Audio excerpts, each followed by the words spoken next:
José Ramón.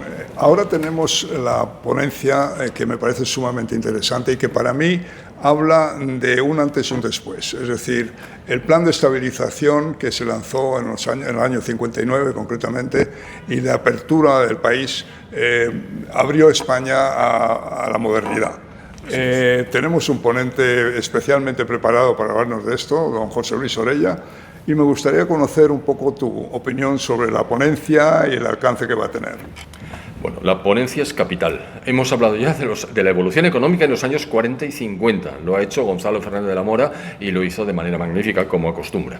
Pero hoy vamos a hablar del agotamiento de ese proceso económico y de cómo se dio el salto primero a la estabilización que has mencionado del año 59 y después a una apertura que generó el desarrollo que transformó radicalmente España hasta el punto de que se habla del milagro español.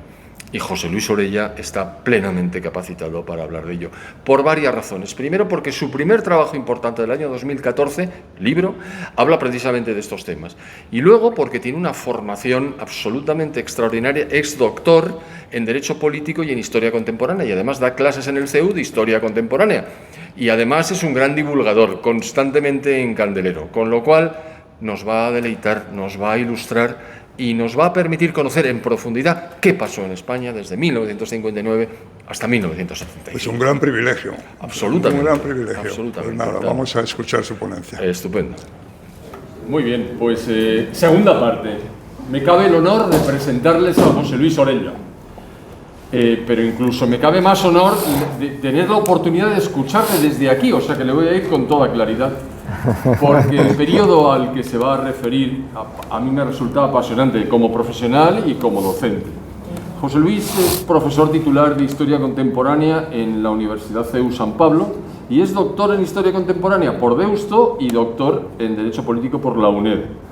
Autor de diversos libros y artículos sobre la identidad foral vasca, la construcción de la sociedad civil católica en España. Ha realizado estudios comparativos sobre la formación de la sociedad contemporánea, comparando los países de centro y este de Europa con España, y ha publicado algunos libros. Historia del fascismo, en Almuzara, El terrorismo en la Europa del bienestar, en Dickinson, y La España del desarrollo, Valladolid, Garland Books. Y claro, sobre la base de ese conocimiento que él tiene y que nos va a desgranar, pues procedemos a empezar a disfrutar de sus palabras. Y nada más. Así es que muchísimas gracias por su presencia aquí, José Luis. Bueno, pues muy buenas tardes. Agradezco desde luego pues esta invitación y a todos ustedes que bueno, en esta tarde tan calurosa, ¿no?, en la calle, pues nos hayamos podido reunir aquí. Desde luego doy las gracias a la anterior conferenciante, ¿no?, por haberme puesto un poco la base, ¿no?, un poco sobre esta circunstancia. ¿Qué importancia tiene? Pues tiene importancia en dos aspectos la temática, principalmente a nivel de investigación.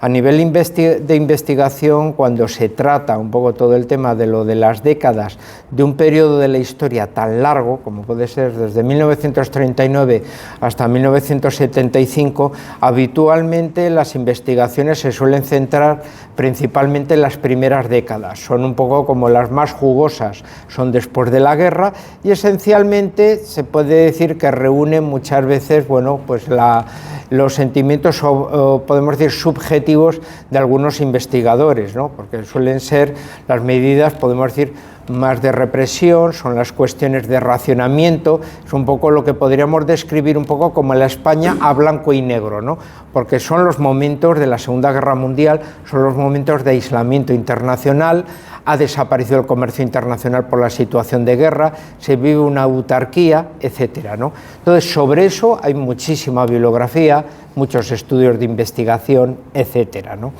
Sobre el segundo periodo, el que nos vamos a centrar un poco ahora, que es esencialmente un poco más que los años 50, los años 60 y 70, que podemos decir, pues muchos lo hemos vivido casi un poco de niños, todo ese periodo. Bueno, pues son periodos más a color, son los periodos de crecimiento, son los periodos, como bien se ha dicho, de desarrollo, ¿no?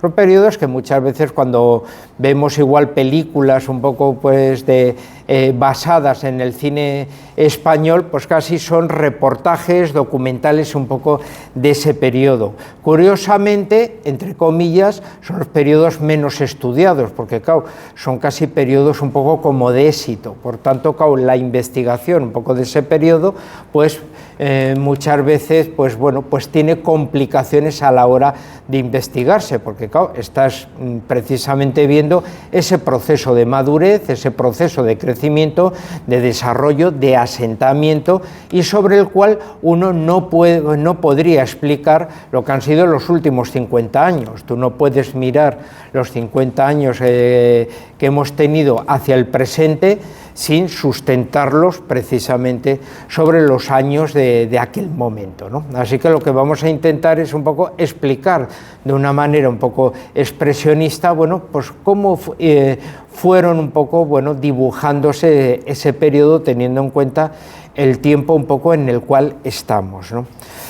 Si lo tendríamos que situar un poco en el terreno cronológicamente, un poco como cuando les hablo a los alumnos, que suelen ser todos bastante ayunos y alérgicos a las fechas, ¿no? No les gustan nada. Bueno, ¿qué fechas diríamos y el por qué, ¿no? Y así. Yo muchas veces les digo que no es que haya que aprenderse las fechas depende un poco del historiador, es un poco como la cocina con el cocinero, ¿no? Te pueden gustar muchas fechas, te gustan menos, pues bueno, pues depende de cómo tú cocines. Si te gusta echar más especias, menos especias, pues este se le va un poco con la pimienta negra, este le echa un poco más de cayena, bueno, pues depende un poco eso. Bien, yo voy a echar en el inicio un poco unas cuantas fechas para que podamos más o menos materializar. Luego ya vamos a ir ya un poco por las líneas temáticas. Las fechas, ¿por cuáles iniciaríamos? Hombre, claramente hay una clara, ¿no? Que es 1953. ¿Por qué 1953? 1953 es como un antes y un después, es el acuerdo con los Estados Unidos, es el concordato con el Vaticano. Se puede decir que es como la ruptura del aislamiento internacional. Hasta 1953 es cuando estamos viviendo una España particular, un poco esa que muchas veces hablamos de España blanco y negro, ¿no? Alguna vez hemos visto casi incluso esa portada de los guardias civiles con un gesto duro, porque precisamente es una foto sacada a mala conciencia, les está pegando todo el sol, no saben los pobres casi dónde esconderse y están poniendo el ceño de todo el sol que les está pegando encima, y entonces, ¿no? Con toda la sombría, con todo el rostro duro y con todas las sombras que produce precisamente un poco ese gesto, ¿no?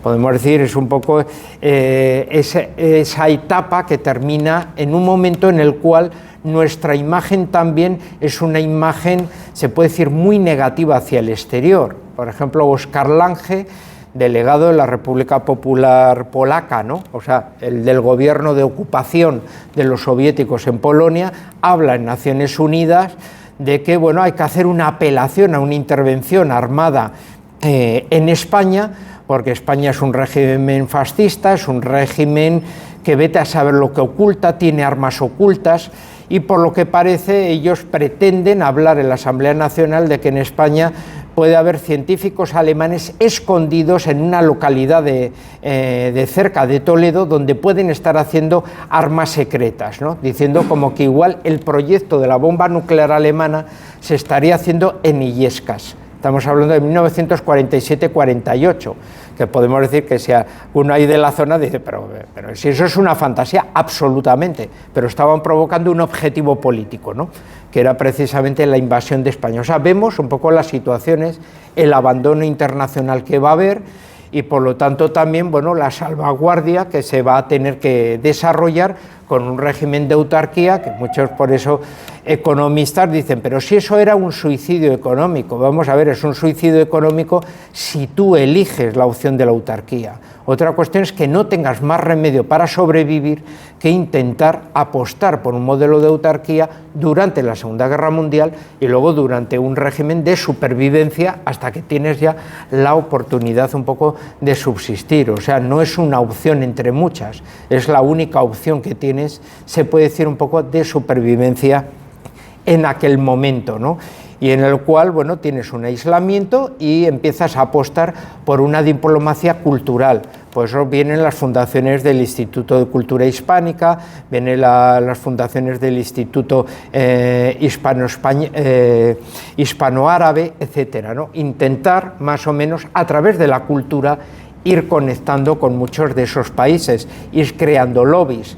Nosotros somos de los países que habitualmente las cuestiones serias pues las usamos, que sorprende mucho a los extranjeros, porque los extranjeros cuando quieren hablar algo contigo dicen ven a mi oficina y vamos a tener un cuarto de hora de reunión, y nosotros cuando queremos hablar algo serio con esto dice déjate del trabajo, tienes un hueco a la comida, vamos a quedar a comer y lo hablamos. Entonces eso les sorprende muchísimo, pero no podíamos hablarlo en la hora de trabajo, no, porque estoy trabajando, como esto es importante vamos a hacerlo en la comida, ¿no? Entonces claro, en el primer plato le vas viendo cómo es, segundo plato más o menos vas intimando, y en el postre pues ya dices este ya es mío, ya podemos decir, ya lo llevo ya a la negociación, ya que me interesaba a mí, ¿no? O sea, es todo un proceso, podemos decir, de elaboración de la negociación, ¿no? En el campo diplomático-cultural serán los cursos de verano. ¿Cómo podemos romper la imagen negativa de España? Pues trayendo a la gente que nos interesa, importante, a los cursos de verano. ¿Dónde son los cursos de verano? Santander, San Sebastián y Huelva. Anda, qué casualidad, ¿no? Los traemos con gastos pagados, en zonas playeras, muy buen clima, y cuando vuelven a sus países dicen España es una maravilla, ¿no? Vamos creando, por lo tanto, los grupos de presión, los lobbies a favor de España. ¿Cuándo se rompe esto? Como hemos dicho, en 1953, acuerdo con Estados Unidos, que le conviene por la Guerra Fría la situación estratégica de España, en una situación en la cual Europa ha quedado partida, en un rompimiento del frente en el caso de una invasión de las tropas soviéticas y sus aliadas, más o menos la República Federal Alemana no tiene profundidad, o sea, se llegaría casi en menos de semana y pico ya a la frontera con Francia, y los principales combates serían en Francia y en la zona de los Alpes. Por tanto, la península ibérica, Portugal y España serían la plena retaguardia sobre la cual podrían desembarcar las tropas americanas con los restos que quedasen de la Europa occidental para una operación, podemos decir, de reconquista o de reataque, o incluso de mantener en el Pirineo lo que sería ya la última frontera de lo que quedase de ese mundo libre, ¿no? Así que la península ibérica adquiría de esa manera una situación estratégica pues plenamente primordial, importante, y por tanto Estados Unidos tenía un gran interés en estar presente a través de sus bases, ¿no? De ahí que ya rompía, se puede decir, ese cordón internacional sobre España y permitía ya, con la llegada del embajador estadounidense, la llegada posteriormente ya del resto de los de la Europa occidental, ¿no? Un poco en ese aspecto. También ya el concordato del Vaticano, en el cual nos iríamos en otros aspectos, pero que también abrirá sus circunstancias. Por eso tendremos también, bueno, una sobrerepresentación de hombres procedentes de la acción católica en el Ministerio de Asuntos Exteriores. ¿Por qué? Porque los congresos de estudiantes católicos y de acción católica se habían encontrado pues con muchos belgas, alemanes, italianos, que ahora se habían dedicado a la labor política y pertenecían a los múltiples partidos democristianos, partidos de gobierno, los cuales estaban en la Europa occidental, ¿no? Así que si un diplomático español llegaba y se podía encontrar con un democristiano italiano, belga, francés, era la época del movimiento republicano popular, o alemán, pues claramente podía, hombre, pero si nos conocemos, nos vimos en la Confederación de Estudiantes Católicos en el Congreso de Paso a Romana de hace 10 años, y no sé qué, hombre, joder, es que ya con ese cambio que tenías no te hacía con esa calva y no sé qué. Entonces, bueno, pues ya podemos, se retomaban un poco las circunstancias y se mejoraba la imagen un poco de España. ¿Qué otras fechas hay que tener en cuenta? Una de las primeras fechas, se puede decir un poco de fractura, es el 1956, ¿no? Podemos decir la primera protesta estudiantil en San Bernardo, ¿no? Cuando se detiene a varios estudiantes que se han pegado con los del SEU, y resulta que hay que soltarlos porque casi todos los estudiantes rebeldes contra el régimen pues son todos hijos, pues de principales dirigentes. Dicen, caramba, ¿no? Pero es que este es apellida Pradera, ¿no? Estos son hijos de Sánchez de Mazas, carajo, ¿no? Estos cómo los van a estar en el calabozo, hay que soltarlos a todos, ¿no? Entonces es donde empiezan, podemos decir, un poco las primeras protestas, ¿no? Y así, o sea que aquí vemos ya un antes y un después, es también donde a nivel, se puede decir, casi político, se termina lo que podríamos denominar como el periodo del caudillaje, ¿no? O sea, el liderazgo que ha tenido el general Franco como jefe de Estado, como presidente del gobierno, un poco a nivel personal. Ahora ya se ve la necesidad de un proceso de reformas, lo que pasa que hay diferentes indicaciones. Puede haber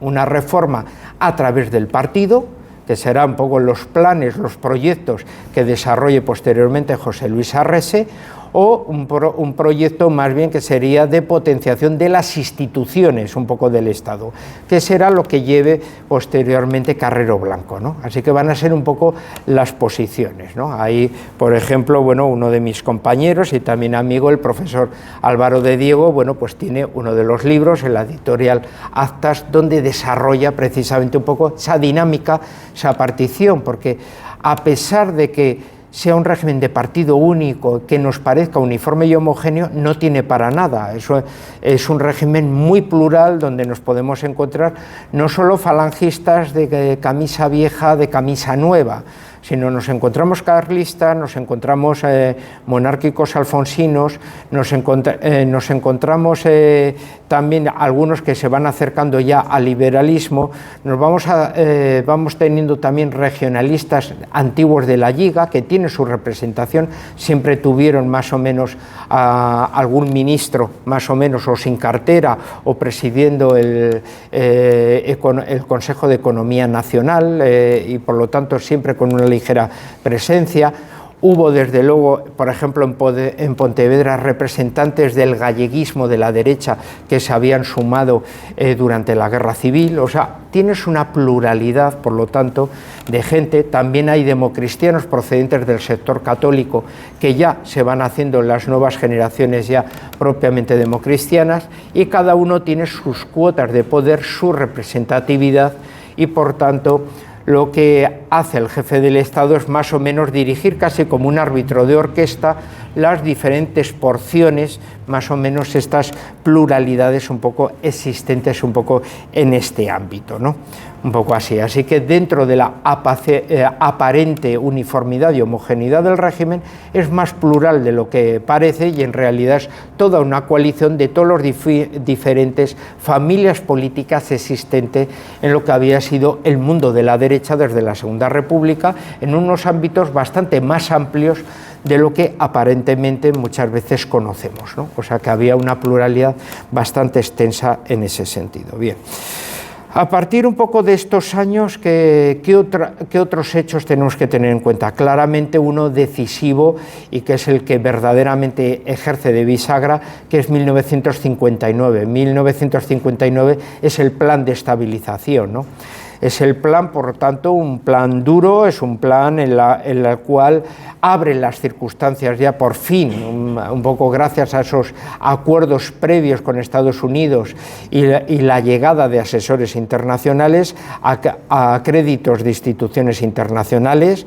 Hay también una limitación del gasto público, hay una reforma fiscal que provoca, por tanto, ya el fin del endeudamiento, y hay una elevación de tipos de interés y una congelación también de salarios. O sea, es un año duro, son unos años en los cuales ahora se va a producir también unos cambios sociales. Hasta este año ha sido la gran riada, la gran salida, ¿no?, de migrantes españoles que han partido a la República Federal Alemana, y que posteriormente va a ser ya casi el caso contrario. No es que no salgan ya españoles, que muchos de los que se fueron a Francia o la República Federal Alemana a reconstruir los países después de la Segunda Guerra Mundial, resulta que van a volver por las circunstancias de crecimiento que va a tener España un poco en aquel momento, ¿no? Así que a partir del 59 se produce un poco ese cambio.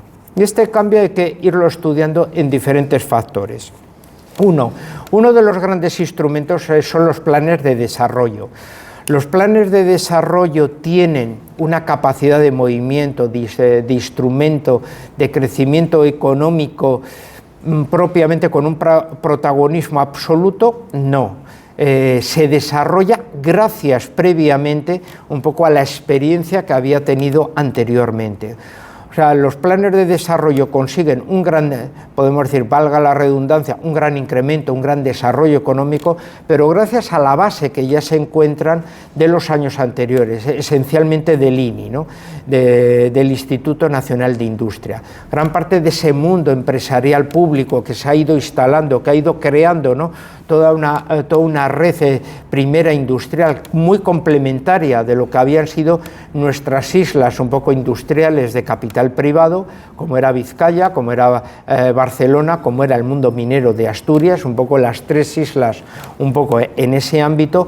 Ahora resulta que se habían conseguido desarrollar algo gracias esencialmente a aquella política de Suances, un poco con el desarrollo del Instituto Nacional de Industria, que había llevado un poco con esa economía de alpargata, de grandes restricciones de los años 40-50, bueno, todo un proceso de creación de tejido industrial público sobre el cual va a poder asentarse los planes de desarrollo, va a encontrar un capital humano también procedente de esa formación profesional procedente del capital público, que va a poder ahora ya independizarse, formar el mundo de pymes que va a desarrollarse y va a crecer en torno a los planes de desarrollo. Los planes de desarrollo van a ser 4, aunque únicamente se van a desarrollar 3, ¿no?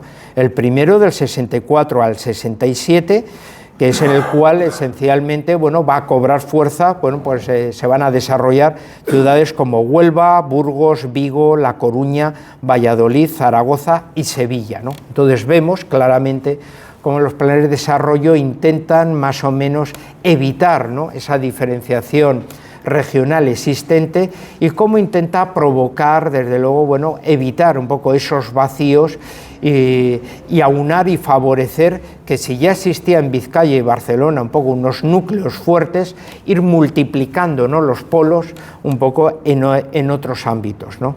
El segundo plan, que será del 68 al 71, aunará, incrementará las segundas fases un poco de este primer plan, pero ahora cogerá e integrará también las ciudades de Granada, Córdoba y Oviedo, ¿no? Entonces vemos también un poco toda esa particularidad, ¿no? Y así.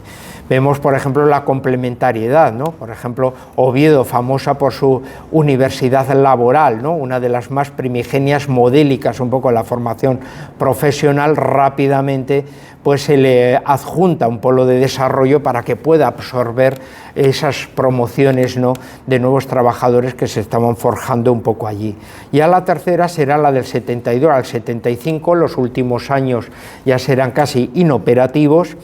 Y el cuarto plan, que era del 76 al 79, pues bueno, pues está sencillamente escrito, pero fue suspendido y nunca fue aplicado, ¿no? Así que vemos un poco todo ese proceso.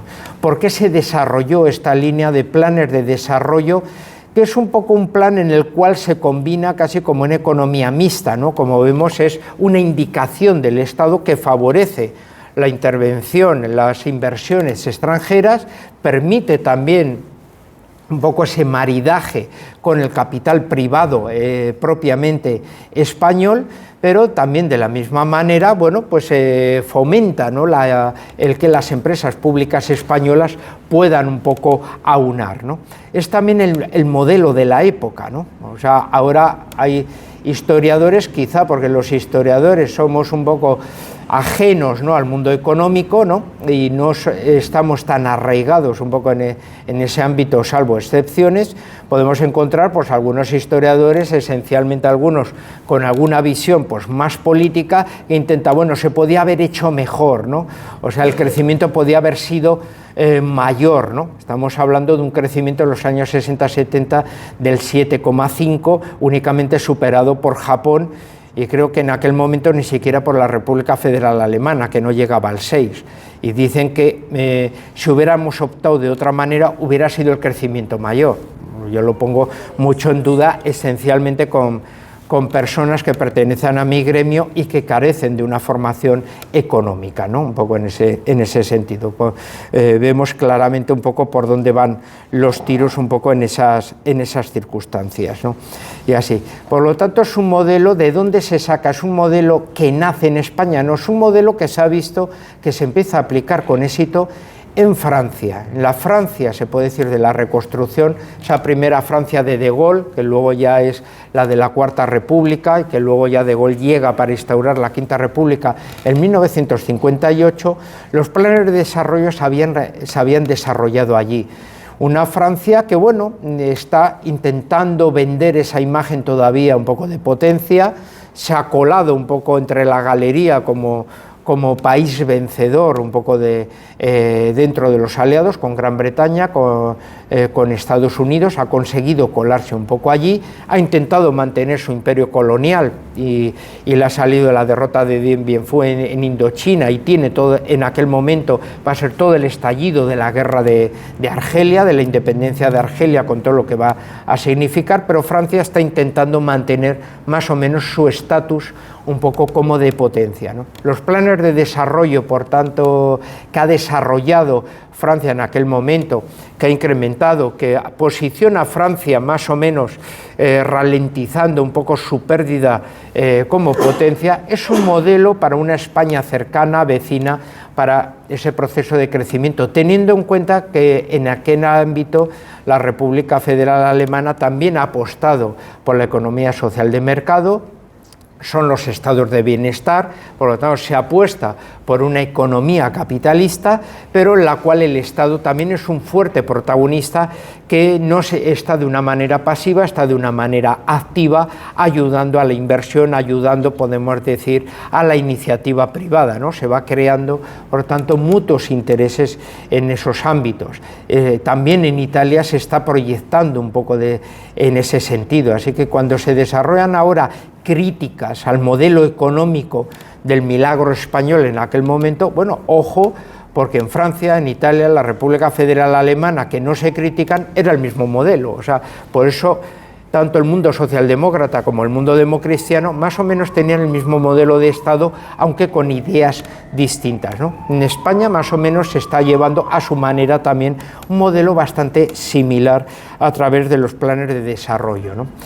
¿Cuáles van a ser los caballos de batalla? ¿Cuáles van a ser, se puede decir un poco, esos caballos que van a tirar, ¿no?, un poco de la cuadriga del desarrollo español? Uno de ellos principalmente va a ser la industria del automóvil, ¿no?, uno de los últimos elementos que nos queda ahora, y ya veremos si consigue sobrevivir a la ofensiva de los coches eléctricos, ¿no? Se puede decir es uno de nuestros últimos pulmones económicos que nos queda de esa época, ¿no?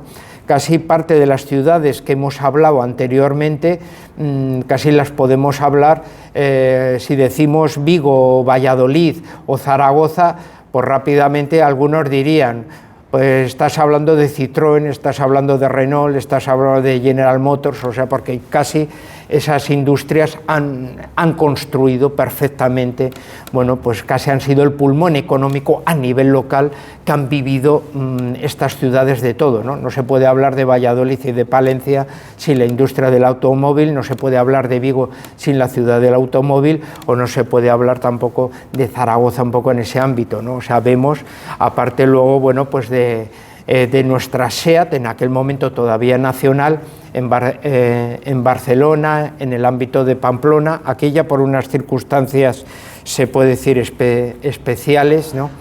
Y así porque López Bravo decidió poner el polo de desarrollo en Burgos finalmente, y al final, bueno, pues el de la Hispano-Suiza puso la fábrica de coches en Pamplona, porque un hermano suyo había muerto en la guerra civil en los brazos de un combatiente nacional, y resulta que ese combatiente nacional en ese momento era Miguel Urmeneta, el alcalde de Pamplona, ¿no? Persona claramente y conocida su militancia en el Partido Nacionalista Vasco, que el 18 de julio partió voluntario como Requeté, luego fue voluntario en la División Azul y posteriormente va a ser alcalde de Pamplona en los años del desarrollo. No ha sido equivocación, había sido militante del PNV, o sea, también hubo militantes del PNV dentro de la España del momento en cargos de responsabilidad. Entonces vemos un poquitín ese tipo de circunstancias, ¿no? Bien, aparte de la industria del automóvil, que todavía podemos ver que es uno de nuestros pulmones, tenemos también la industria naval. Es esa época en la cual nuestra marina mercante es la primera del mundo y nuestra industria pesquera es la tercera del mundo. Es cuando nosotros estamos pagando muchos favores a los países hispanoamericanos. Por ejemplo, en Argentina, después de la ayuda que nos habían desarrollado en los años 40, les vamos devolviendo en barcos pesqueros, incluso en enseñanza a muchos de sus marinos para que puedan desarrollar ellos una industria pesquera en sus costas, ¿no? El mundo hispanoamericano es un mundo de grandes riquezas pesqueras, pero resulta que no explotaban sus amplios recursos, ¿no? Entonces nosotros vamos a intentar un poco potenciar esos, venderles flotas pesqueras e intentar incentivar el aprendizaje de poder desarrollar un poco también toda esa labor, ¿no?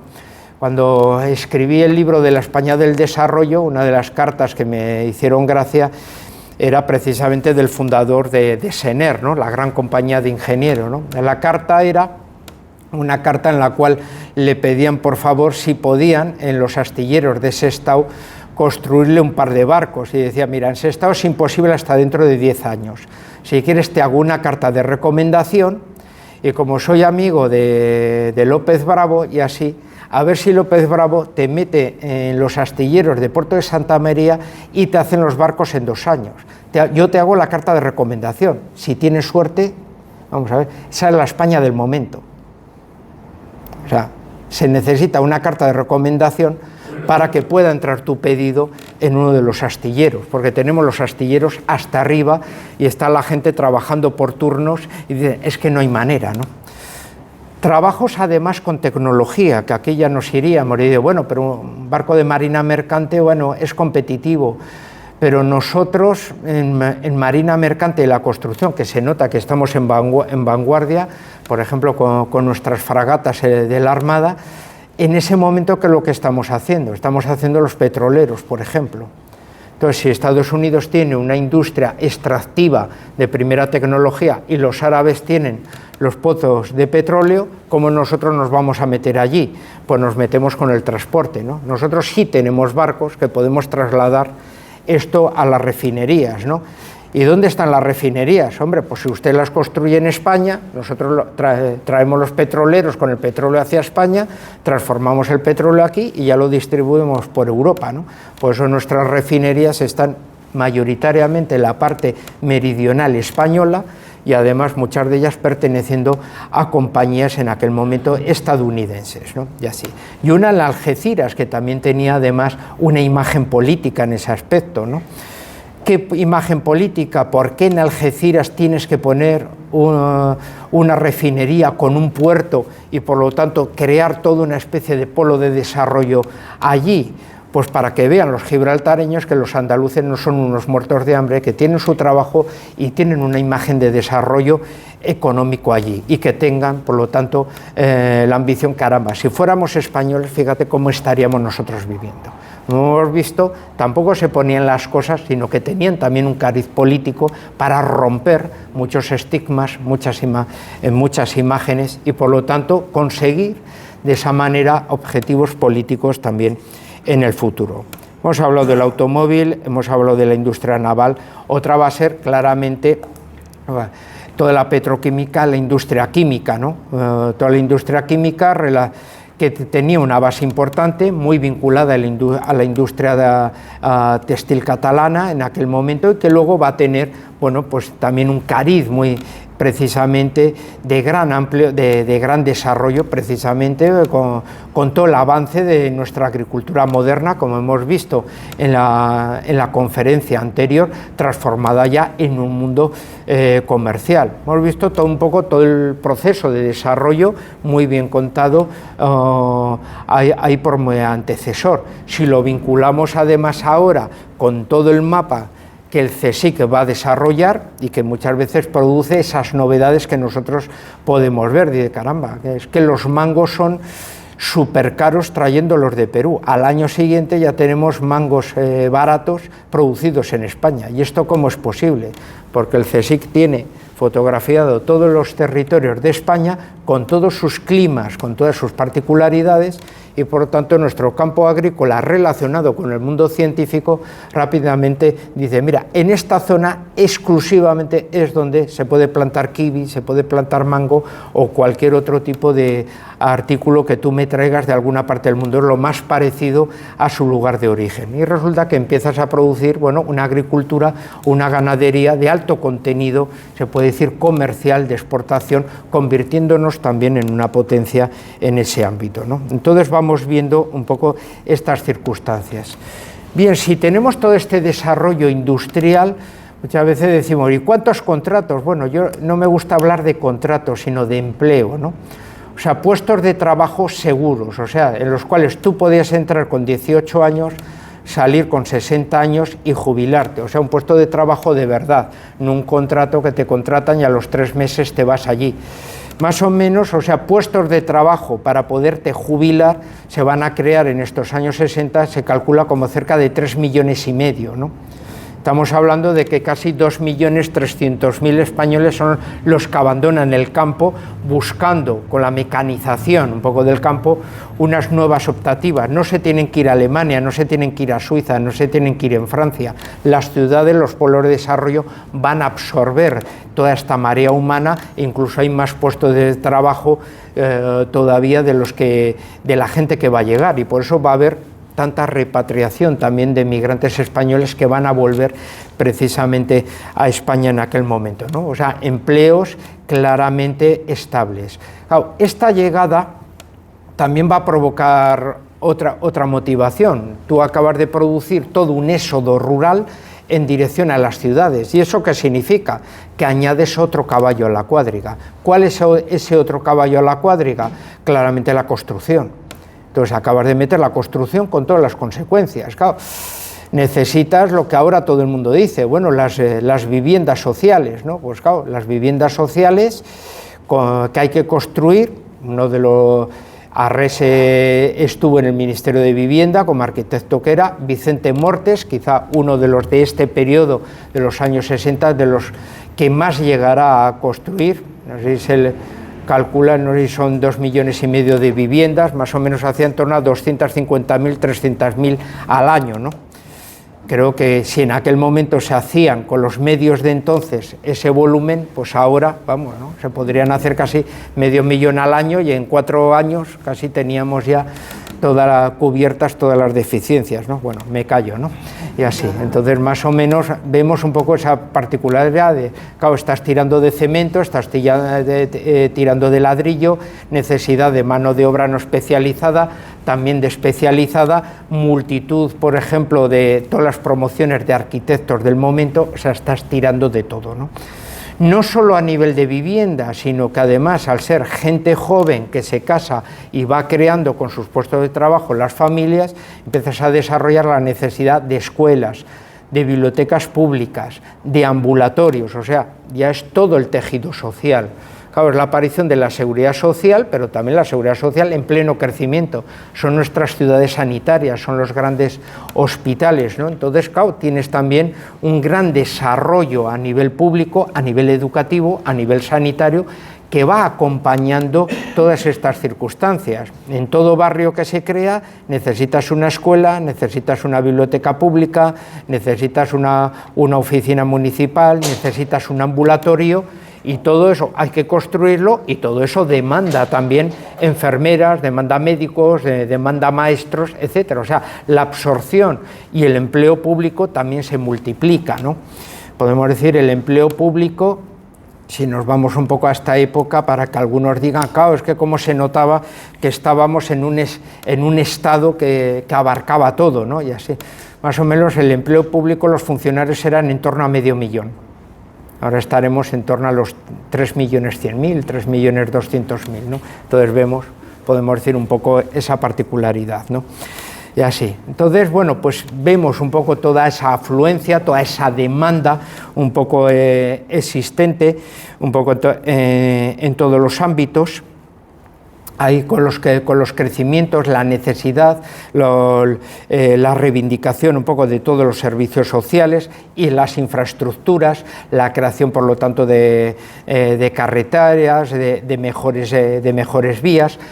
No solo ya, podemos decir vehículos pesados, todos los camiones, de fabricación privada como Barreiros o de fabricación pública como Pegaso, con un poco la pugna, la rivalidad que van a tener, sino también la particularidad ya de los automóviles para las propias familias, lo que les da también la particularidad de poderse extender, poder vivir en zonas más lejanas y luego claramente poder disfrutar gracias a la paga de verano, ¿no?, que creo que se llamaba del 18 de julio, pues poder disfrutar de las vacaciones, ¿no? Entonces, claro, es cuando se empieza a desarrollar también todo el Mediterráneo turístico, ¿no?, y los archipiélagos. ¿Y aquí cómo se consigue? Pues bueno, aquí vamos a meter un poco también el tema cultural. Muchas veces cuando se habla, es que claro, la cultura no da para comer. Pues depende, ¿no? Está la industria del cine. Bueno, la industria del cine produce unas incongruencias bastante especiales, ¿no? ¿Cuáles? Cuando McCarthy en Estados Unidos decide poner las listas negras de los guionistas, hay mucha gente, porque Estados Unidos durante la Segunda Guerra Mundial, podemos decir, se les trufó todos los servicios de gente que va a colaborar luego en los servicios de inteligencia soviéticos. Por lo tanto, tienen que hacer una gran limpieza y no saben casi ni por dónde empezar, ¿no?, porque lo descubren cuando la Unión Soviética casi, pues a los 3 años ya tiene la bomba atómica, gracias precisamente al espionaje, ¿no? Entonces se va a prohibir a muchísima gente la posibilidad de trabajo. La gente vinculada al mundo del cine para poder trabajar se va a ir a Europa. Para poder ahorrar costes hay que buscar zonas de un clima cálido. Todo el mundo quiere ir a Italia, pero Italia los costes son altos, se van a venir a España. Así que curiosamente la gente que no puede trabajar por sus simpatías izquierdistas en Estados Unidos, que es una democracia, vienen a España, que es un régimen autoritario, porque en España sí pueden trabajar. Entonces aquí es donde van a venir y por eso es el traslado de Hollywood a España. O sea, la gente que no puede trabajar en Estados Unidos va a venir a trabajar aquí. Por eso si uno empieza a ver muchas de las personas famosas que vienen en esta época a España, resulta que dices, bueno, ¿y en la guerra civil a qué medios estaban vinculados? Caramba, si eran todos prorrepublicanos, sí. Entonces esto. Así que, bueno, sí, siguiendo, ¿por qué he metido lo del cine? Bueno, he metido lo del cine porque el cine va a producir dos cosas. Una, el cine va a crear un montón de servicios técnicos alrededor. Más o menos las compañías de cine van a crear en torno entre 20 a 30.000 puestos directos de trabajo. Dos, las actrices cuando vengan aquí, las más famosas, Ava Gardner, Rita Hayworth, etcétera, pues como todas las mujeres dicen, ¿y yo qué me he visto? Es el inicio de la industria de la moda en España. Y pues Balenciaga ya está en París, Balenciaga está en París, pero Pedro Rodríguez está en Valencia. Y Pedro Rodríguez es el que va a empezar a vestirlas y van a empezar, por lo tanto, la industria de la moda empieza a utilizar a Audrey Hepburn, a Rita Hayworth, empieza a utilizar a las artistas de Hollywood como maniquíes vivos de la moda española. Y por lo tanto, toda la prensa rosa que la saca a ellas cuando van a Chicote y salen luego con las capas de toreros a torear a los taxistas de la Gran Vía, y así están trasladando la fama de España para allí. Van a ser los atrayentes del turismo para España. Así que el mundo del cine nos proporciona el cine de la moda, y resulta que la moda con su estilo nos va a traer el turismo. De ahí que el turismo potencie luego otros ámbitos como sea el mundo de los toros. Por eso los que sean igual taurinos y que sepan de toros, dicen, el cordobés no sabía torear Ordóñez, sabía Paco Camino, pero el cordobés nada. Pero el cordobés tiene la medalla del mérito al turismo, como también la tiene Dalí. Los artistas pueden vivir. ¿Por qué pueden vivir? Porque en cada barrio se pone una sucursal bancaria de los 7 bancos. Los cuadros que se ponen de la época son todos reales de los pintores. Los pintores no dan abasto. Dice, es que tengo el Hispanoamericano, el Banco Central, me han encargado varios cuadros para sus sucursales. Y las sucursales entonces tenían igual 2, 3 cuadros de firma pagados.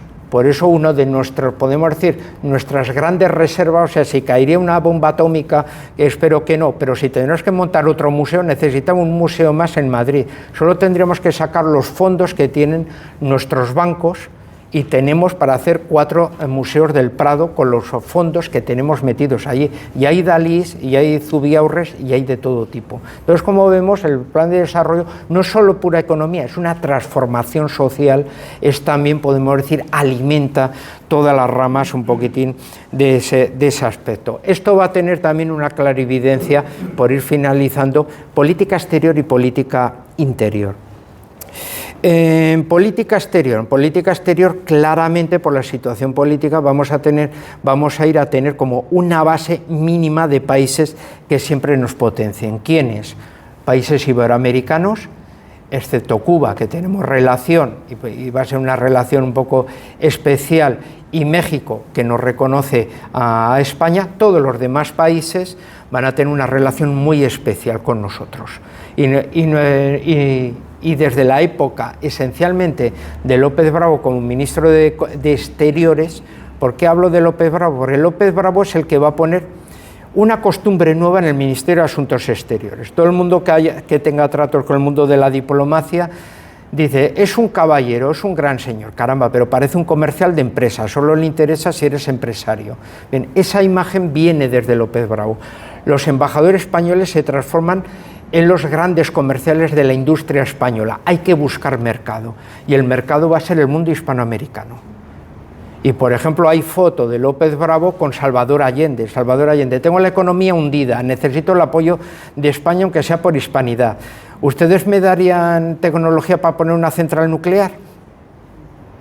11 de septiembre de 1973, acabó ni central nuclear ni nada, pero, ojo, esa foto existe.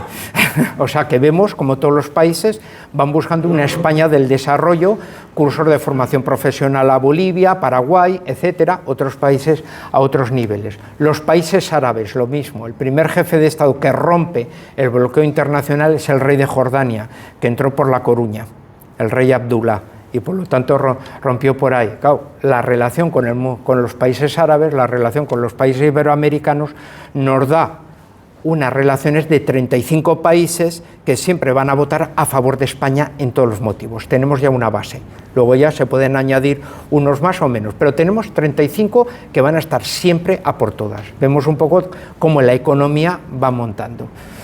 Si algunos esperan, ¿y cómo conseguimos los contratos? Gracias a los institutos de cultura. Decimos, pero ¿cómo un almirante tailandés nos puede comprar 2 fragatas a los españoles si no sabe ni dónde está España? El almirante tailandés sabe perfectamente, porque 20 años antes era un guardia marina que en ningún país lo admitían y estudió el Marín. Y cuando volvió a Tailandia, su mujer era de Pontevedra. Cuando él llega almirante y ministro de la Marina en Tailandia, dice, las fragatas se compran en España. ¿Pero tú sabes dónde está España? Sí, todos los días lo sé cuando llego a mi casa. Mi mujer era allí. Entonces, vemos la relación del mundo de la cultura, la relación del mundo exterior, es la relación que luego florece en los años 60-70 y un poco todo eso. Y ya, por meternos lo de interior y ya finalizar, podemos decir, también es un poco modelo de aperturismo en ese sentido. ¿En qué aspecto? Hay un modelo clave, ¿no? Por ejemplo, pues está Ángel López Amo, que es uno de los hombres que va señalando ya el poder político y la libertad. Va marcando un poco como el régimen sucesor del general Franco tiene que ser una monarquía social. Ahí es donde empieza, podemos decir, a compaginarse todo lo que es el modelo, se puede decir un poco de monarquía, pero como digo, con un apellido, monarquía social, un poco en ese aspecto, ¿no? Y entonces, a partir un poco de esos años, es cuando se empieza a ver ya unos aperturismos y, por ejemplo, sencillamente, si haremos una pregunta y dijésemos, es que en la época de entonces se perseguían los idiomas, y dijésemos, bueno, ¿cuándo se inaugura la primera Ikastola? La primera Ikastola se inaugura en 1958, no en 1961. La época de los 60 es cuando se abren todas las Ikastolas, en los años 60. Por eso son las épocas de las grandes inauguraciones de Mondragón, todas las fábricas cooperativas, se pone Ongi Etorri Franco, o Visca Franco en Lérida, etc. Entonces, vamos a ver, no estaba prohibido, es en esta época. Entonces, claro, en esta época empieza a haber, y por eso, cuando nace ETA en el año 59, y estamos llegando a los últimos años, los años de plomo, que son los primeros de la transición, uno de los asesinados, por ejemplo, José María Araluce. ¿Qué importancia tiene José María Araluce? Es el presidente de la Diputación de Guipúzcoa, forma parte del Consejo del Reino, es uno de los miembros de Unión Nacional Española, el partido donde estaba, por ejemplo, Gonzalo Fernández de la Mora. Es un foralista, o sea, lo que denominaríamos como un basquista. ¿Qué importancia tenía Araluce? Araluce es el que podía atrapar ese sentimiento de decir, se puede ser vasco estando dentro de España. Tenemos un régimen descentralizado a nivel de diputación, pero somos claramente españoles. Ahora sabemos el porqué de su asesinato. ¿Qué va a pasar con la campaña de terror organizada? Eso, que todo ese segmento que se ha ido fabricando en los años 60-70 se refugia en el PNV. El PNV en el año 77 saca en torno a un 30% de los votos. 2 años después está en el 40%. Vemos el desplazamiento claro de una gente que dice, yo no quiero problemas. El 60% de los concejales del movimiento en Cataluña se integran en Convergencia Democrática de Cataluña. O sea, vemos, podemos decir un poco las supervivencias, las búsquedas.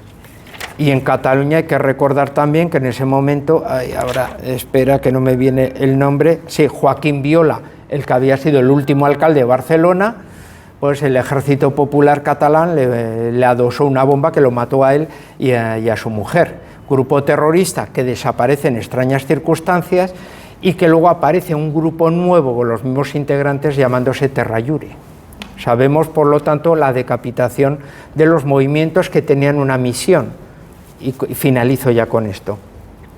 Si Francia con De Gaulle desaparece la Cuarta República y se inicia la Quinta República, en España, del mismo modo que a nivel económico, más o menos se siguió, se intuyó los planes de desarrollo para, podemos decir, fortalecer, convertir a España en una potencia económica, la 9ª potencia económica para algunos, si hubiéramos entrado como potencia nuclear armada, hubiéramos sido la 5ª en el aspecto armado, pues resulta que a nivel político se puede decir que el modelo político de transición, en el caso de que los tecnócratas hubieran estado en el poder, era el modelo de la Quinta República, solo con una particularidad, que el presidente de la Quinta República no lo podías votar, porque era un presidente coronado, con los mismos poderes que el presidente de la Quinta República. Entonces, a partir de aquí, ya podemos pensar, ¿y eso cómo no ha sido posible? Eso ya lo dejo al arbitrio, porque ya no es mi labor de historiador. Muchas gracias.